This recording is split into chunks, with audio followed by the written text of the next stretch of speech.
And speaking of hotels, that in my view is the biggest leak where you can save the most. You could be wasting over $2,000 on Western Canada's biggest tourist traps. Here's how to dodge them and what to do instead, so your money goes toward real adventure and not overpriced lights. And for each pricey trap or attraction, I'll show you a smarter alternative and how much you could easily save for each spot if you just choose the alternative.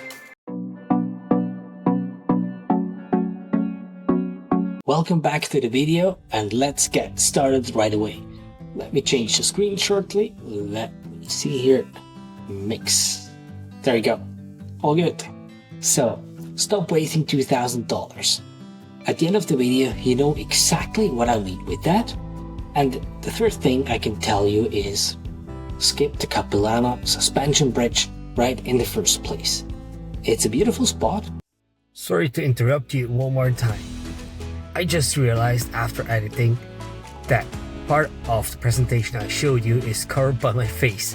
So if you want to follow along the presentation, click in the link below and get the presentation for yourself that you can follow along my video. So let's get back to it. And it has a lot of things that it offers for kids and families, a lot of activities, but sometimes it feels more like a theme park, and it can get crowded very easily at peak times, and the prices are a bit wild too. So instead of spending over $200 on the Capilano suspension bridge, visit instead the Lynn Canyon and the Lynn Canyon suspension bridge right over here on the right hand side. It also is in the rainforest, so bring your pair of shoes with you because it can get slippery, and it has some great hiking routes.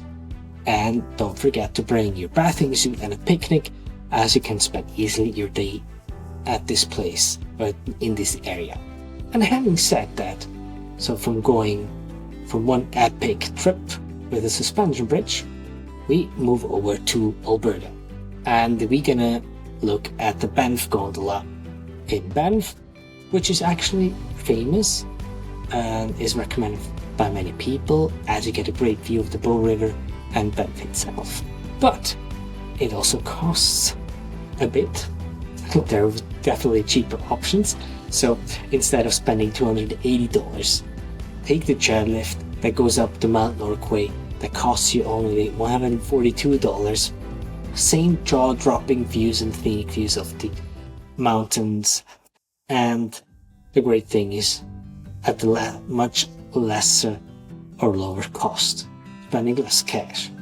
And with having saved $140, you could easily afford another 2 nights camping nearby, or even book yourself a cabin for your family.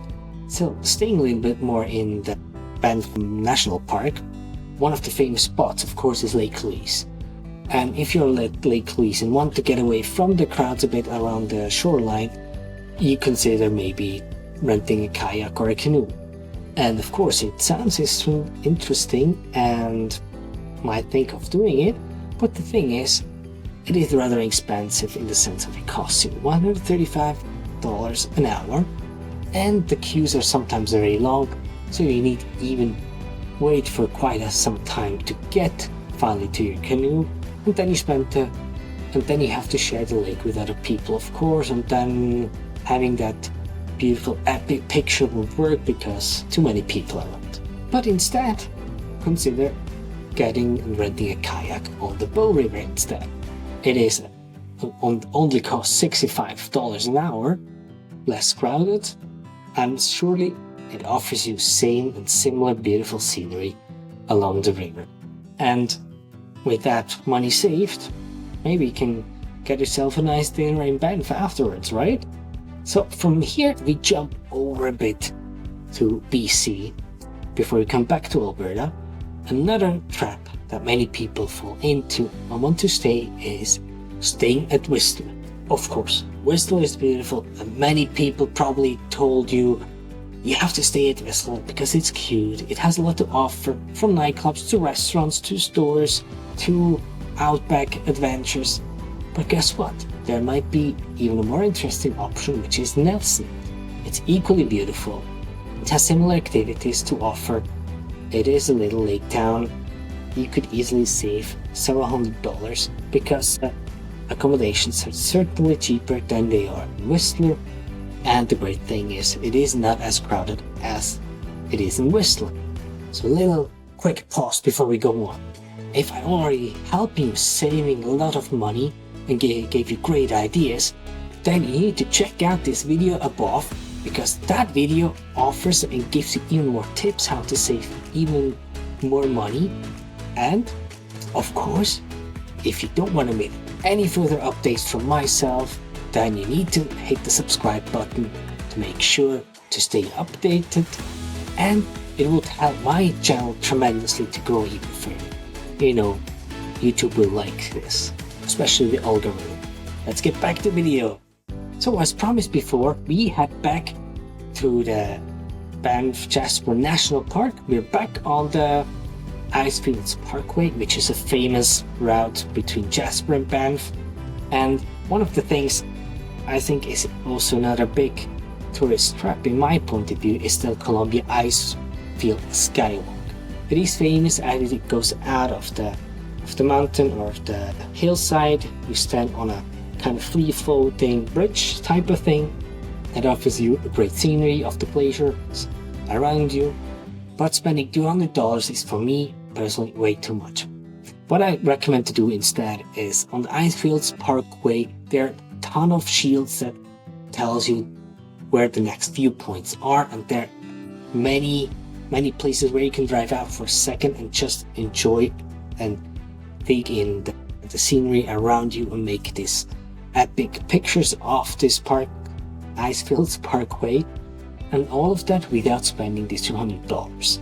So, my point of view, something that you can save for something better, a wild dive trip for example, or maybe a trip on a horse, something like that, that is worth the money, let's put it that way. And being in the area on the Icefields Parkway, many people will stop at the Athabasca Glacier, and when you're there, you usually get out, enjoy the view of the glacier. You make a stop for taking a coffee, toilet break, and some people considering going on a snow coach tour. And for me, that's something you can really save your time and money, because on one side you have to wait for the next tour available. That's one thing. You maybe want to plan ahead. Secondly, it's expensive. You pay around $400. I think that even includes the skywalk that we had before. And after considering that, there are several beautiful hikes around this restaurant spot on the highway that leads you up the mountain and gives you much better and nicer view of the glacier that you can see on the right hand side. Or if you want to have a real close experience with the glacier, you just walk to the toe of the glacier and get in the snow and experience it firsthand. But both things are free of charge, and you can save your money for some extra adventure days, adventure trips, whale watching, whatever you want or you're looking for. And then, having spoken about mountain adventures beforehand, another classical thing that is close to Squamish, the Sea to Sky gondola, that is definitely a trip and attraction that is worth the money in my point of view, and it gives you this extraordinary view of the scenery below Squamish and the sea and the islands, but still it costs more than $200. So what you can do instead, the three alternatives: either you hike up the mountain to the lodge, to the mountain station, depends a bit on your kids, how well they are afoot, or you just consider stopping at the Shannon Falls parking spot, jump out, walk the Shannon Falls pool trail that goes past the Shannon Falls, enjoy the pool and dipping in some nice cold water, bring your picnic along, and just having a ton of fun without the crowds.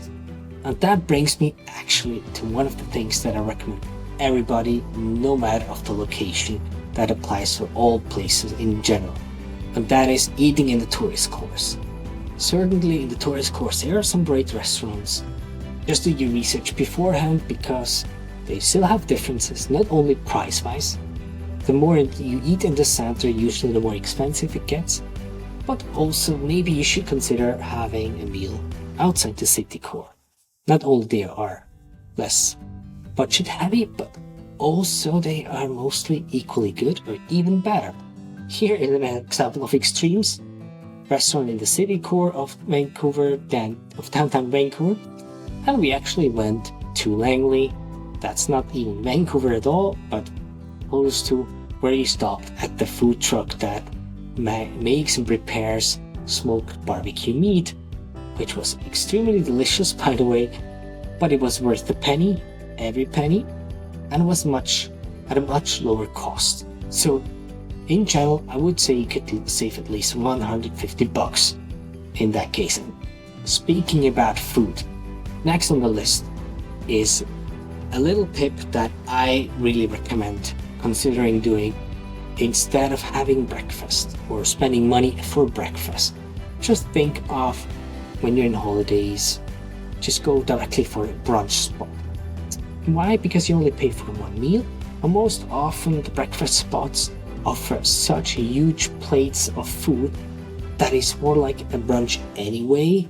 And if you, let's say, we usually didn't make it until 9 to 10 o'clock in the morning, we had holidays and we didn't want to stress, but eating at around 10 o'clock, rather considering having a big plate of nice breakfast with some eggs, bacon, made bread, because that fills you up for the rest of the day. So you probably get only hungry after a few hours and when it's already almost dinner time. And this way you save at least one meal, and with this another $100 at least saved, you can use that for the family activity fund that you put aside for your whale watching tour or a horseback ride or an ATV tour, whatever you wanted to do anyway.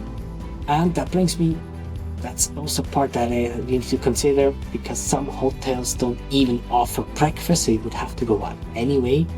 And speaking of hotels, that in my view is the biggest leak where you can save the most. In the past, we booked hotels in the city core of Vancouver, for example, but they were rather expensive. If we instead looked for an apartment for the same time period, it would have costed us much less money. And the great thing about booking an apartment either through VRBO, but maybe even a bed and breakfast, or Airbnb, and being a bit outside of Vancouver, you could consider renting a car and then paying much less for the accommodation for the apartment. And if you're lucky, you get even an apartment that has its own laundry, maybe even a hot tub, is close to a sea. And what you can do then is, for example, after a heavy day of adventures and in things and just cruising and adventuring and whatever you name it, you know where I'm getting to, you order some food for takeout, bring it back home, stay at the apartment. Maybe it has a lawn so you can let out your kids, run around and roam free, so they have some kind of freedom, even though you're close to the city. And apart from that, if you maybe have a jacuzzi, for example, in the evening you can still jump in that jacuzzi, enjoy the scenery, the sunset at the sea, maybe have a glass of wine with your partner at the end of the day, and just having an awesome time.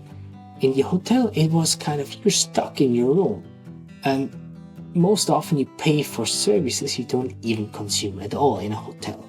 And then when you want to do your laundry, if you're gonna let the hotel do your laundry, it's very expensive.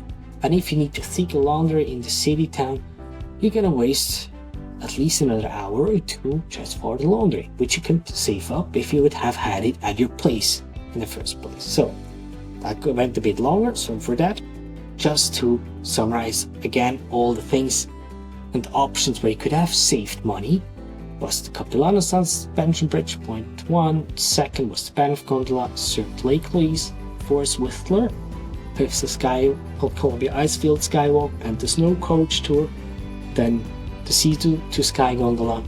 Don't waste your time with tourist restaurants. And then the ninth spot is to spend your nights in an accommodation like apartments or bed and breakfast instead of in a hotel. And that doesn't mean you have less service at all. So speaking of total savings, we ended up saving more than $2,000 with just doing the alternative things that you could have done at these places, which is plenty of money, and for a family of 4, quite a lot that you could have saved or could save that you can invest in other things. Maybe you're saving money for your new TV, or maybe you want to buy a new car. I don't know, but it just counts up, and it gives you also other options that you can book your wildlife trip that you've always dreamed of, but you were not able because you spent your money at the wrong tourist attractions. And speaking of, another 2 major things that I can advise you where you can save a lot of money is, I spoke about the video where I mentioned that I made one that helps you saving even more money, and that brings me to the next 2 tips that I've spoken about in the video too, is book early as possible, because these early bird discounts could be another huge money saver, and we're talking about in the thousands. And the second thing that I always highlight in my videos is to check the shoulder seasons. If possible, maybe try to book outside of the main or the peak seasons. It's not possible for us as we are bound to the school holidays, but if you book outside of the shoulder seasons or on the shoulder seasons, not only are the prices lower for all the tourist attractions, you're still gonna see the same scenery, the same spots I've mentioned on the list. Maybe you could even do a Whistler weekend without robbing your bank, but it might be worth to consider this. And next up, I want to highlight that I have a video planned for you that is a perfect budget base for your next camping spot that is close to a major scenic corridor in a lesser known area. Nonetheless, true to my promise, travel like locals. So having said that, check out also my other playlists where I talk about or give you tips how to plan faster and save time planning with my special tricks. Before I forget, in the next video I'll mention why this campground, according to my 3L system, is a great place for you, even with or without kids. And then check out my playlist, as I mentioned before, with all tips, tricks and tools that I use to build itineraries and how I found the local spots. With that, tschüss zusammen, arrivederci, and goodbye.